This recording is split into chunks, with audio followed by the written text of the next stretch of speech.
HCS scam లో నిందితుల CID విచారణ ముగిసింది. హెచ్సిఏ అధ్యక్షుడు జగన్మోహన్ రావుతో పాటు మరో 5గురిని అరెస్ట్ చేశారు. ఈ క్రమంలో నిందితుల స్టేట్మెంట్ ను రికార్డ్ చేశారు సిఐడి అధికారులు. నిందితులకు గాంధీలో వైద్య పరీక్షల తర్వాత మేడ్చల్ కోర్టుకు తరలించారు.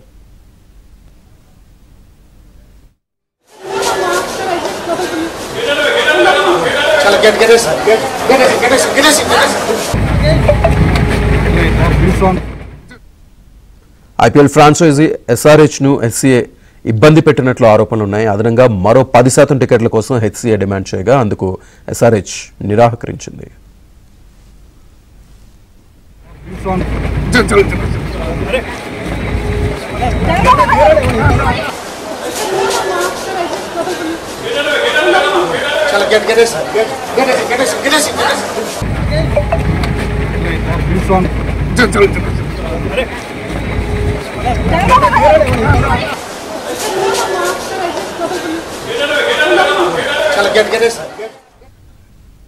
హెచ్సిఏ స్కామ్ లో నిందితుల సిఐడి విచారణ ముగిసింది. హెచ్సిఏ అధ్యక్షుడు జగన్మోహన్ రావుతో పాటు మరో 5గురిని అరెస్ట్ చేశారు. ఈ క్రమంలో నిందితుల స్టేట్మెంట్ ను రికార్డ్ చేశారు సిఐడి అధికారులు. నిందితులకు గాంధీలో వైద్య పరీక్షల తర్వాత మేడ్చల్ కోర్టుకు తరలించారు.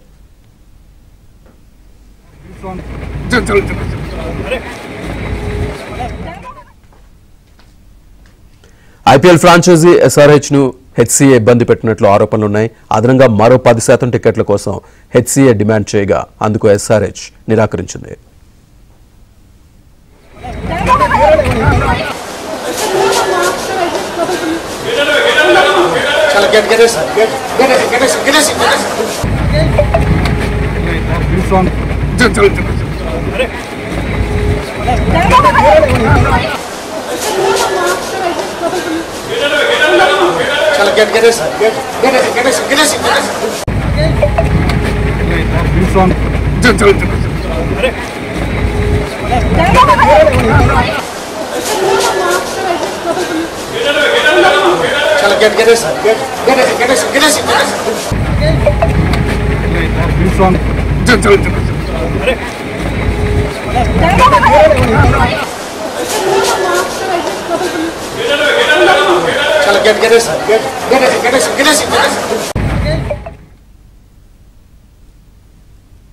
హెచ్సిఏ స్కామ్ లో సిఐడి విచారణ అయితే నిందితులకు సంబంధించి విచారణ పూర్తయింది. దీనికి సంబంధించి పూర్తి డీటెయిల్స్ మా కరెస్పాండెంట్ శశి అందిస్తారు. శశి, హెచ్సిఏ స్కామ్ లో ఇప్పటికే సుమారుగా 6 మందిని సిఐడి అధికారులు అదుపులోకి తీసుకున్నారు. వారి వద్ద నుంచి కూడా స్టేట్మెంట్ రికార్డ్ చేశారు. అయితే ఉదయం నుంచి కూడా వారిని సిఐడి ప్రాంతీయ కార్యాలయంలో నుంచి స్టేట్మెంట్ రికార్డ్ చేశారు. ప్రధానంగా హెచ్సిఏలో జరిగినటువంటి అవకతవకల మీద దృష్టి సారించినటువంటి సిఐడి అధికారులు ఆ దిశగానే వారిని స్టేట్మెంట్ రికార్డ్ చేశారు. కొద్దిసేపటి క్రితమే సిఐడి ప్రాంతీయ కార్యాలయం నుంచి వీరిని గాంధీ ప్రభుత్వ ఆసుపత్రికి తీసుకొచ్చారు. గాంధీ ప్రభుత్వ ఆసుపత్రిలో 5 మంది నిందితులకు వైద్య పరీక్షలు నిర్వహించారు. ఇలా వైద్య పరీక్షలు నిర్వహించినటువంటి క్రమంలోనే ఒక నిందితుడికి ఐబీపీ కావడంతో కొద్దిసేపు అక్కడే మందులు ఇచ్చి అతనికి అక్కడే చికిత్స అందించినటువంటి సందర్భం కూడా ఉంది. అయితే కొద్దిసేపు 5గురు నిందితులను సిఐడి అధికారులు గాంధీ ఆసుపత్రి నుంచి తరలించారు. ప్రస్తుతం మేడ్చల్ మల్కాజ్గిరి కోర్టుకు ఈ 5 మంది నిందితులను ప్రజెంట్ తరలిస్తున్నటువంటి సందర్భం కనిపిస్తూ ఉంది. ప్రధానంగా హెచ్సిఏలో జరిగేటువంటి అవకతవకల మీదే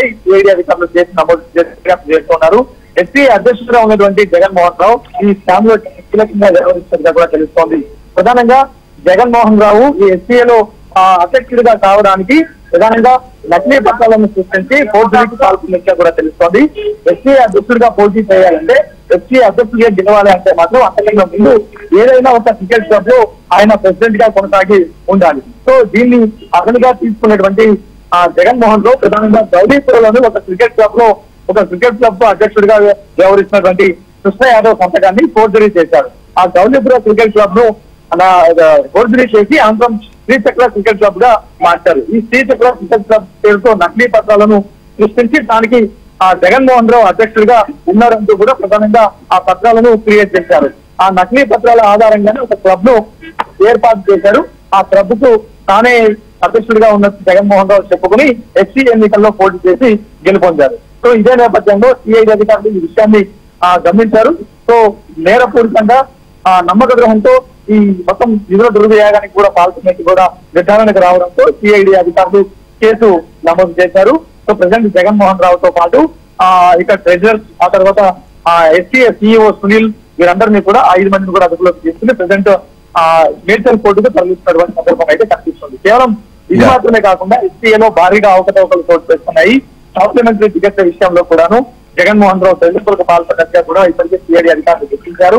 గతంలోనే మార్చిలో లక్నోతో ఎస్ఆర్ఎస్ మ్యాచ్ జరుగుతున్న సందర్భంలోనే ప్రెసెంట్ తమకు ఇవ్వాల్సినటువంటి కాంప్లిమెంటరీ టికెట్ కన్నా అదనంగా కాంప్లిమెంటరీ టికెట్ ఇవ్వాలంటే కూడా ఎస్సీఏ ఇటు ఎస్ఆర్ఎస్ మీద తీవ్రమైనటువంటి ఒత్తిడి తీసుకొచ్చినట్టుగా తెలుస్తుంది. సో అన్ని అంశాల మీద సిఐడి అధికారులు దర్యాప్తు చేసి ప్రెసెంట్ ఇప్పుడు 5 అదుపులోకి తీసుకుని కోర్టుకు తరలిస్తున్నారు. అనంతరం దీన్ని సెంట్రల్ కూడా జైలుకు తరలించబోతాం. Right Sashi, thank you. నకిలీ పత్రాలతో హెచ్సీఏ అధ్యక్షుడిగా జగన్మోహన్ రావు గెలుపొందారని ఆరోపించారు Telangana cricket association general secretary Guruvareddy. హెచ్సీఏలో కోట్లలో అవినీతి జరిగిందని అంటున్నారు. ప్లేయర్ సెలక్షన్లోనూ డబ్బులు వసూలు చేశారని టీసీఏ జనరల్ సెక్రటరీ గురువారెడ్డి విమర్శిస్తున్నారు. హెచ్సీఏ అవినీతిపై సిఐడికి ఫిర్యాదు చేసిన టీసీఏ జనరల్ సెక్రటరీ గురువారెడ్డితో మా ప్రతినిధి Praveen face to face. Hyderabad cricket association వ్యవహారంలో ఇప్పటికే సిఐడి దర్యాప్తు పూర్తి చేసింది. ఈ కేసులో 5 మంది నిందితులను కూడా అరెస్ట్ చేసి జ్యుడిషియల్ రిమాండ్ కూడా తరలించినటువంటి పరిస్థితి ఉంది. సిఐడి దర్యాప్తులో 3 అంశాలపైన ఫోకస్ పెట్టింది. ముఖ్యంగా హైదరాబాద్ క్రికెట్ అసోసియేషన్లో అధ్యక్షుడిగా ఉన్నటువంటి జగన్మోహన్ రావు అతని ఎన్నిక సంబంధించి కావచ్చు, ఫోర్జరీ వ్యవహారానికి సంబంధించి పూర్తి స్థాయిలో దర్యాప్తు జరిపింది.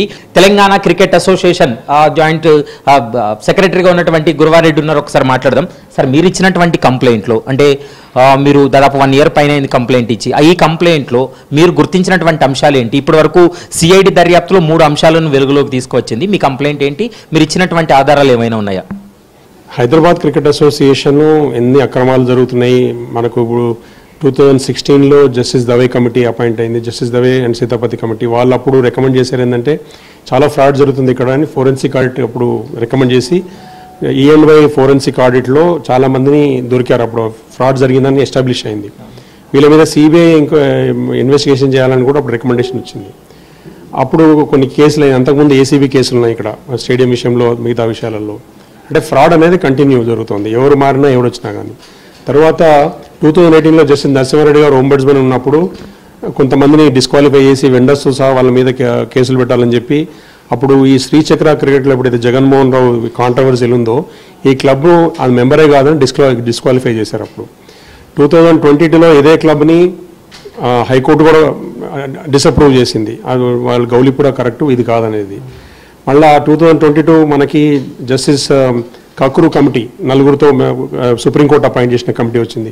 ఆ కమిటీ కూడా ఐడెంటిఫై చేసింది ఏంటంటే చాలా ఫైనాన్షియల్ ఫ్రాడ్ జరుగుతున్నాయి, కంప్లైంట్స్ చాలా వస్తున్నాయి, సెలక్షన్స్లో కరప్షన్ ఉంది, ఎక్స్ప్లాయిటేషన్ జరుగుతుంది పిల్లల భవిష్యత్తుతోటి, ఇది సరిగా లేదన్నప్పుడు సుప్రీంకోర్టుకు రిపోర్ట్ సబ్మిట్ అయింది.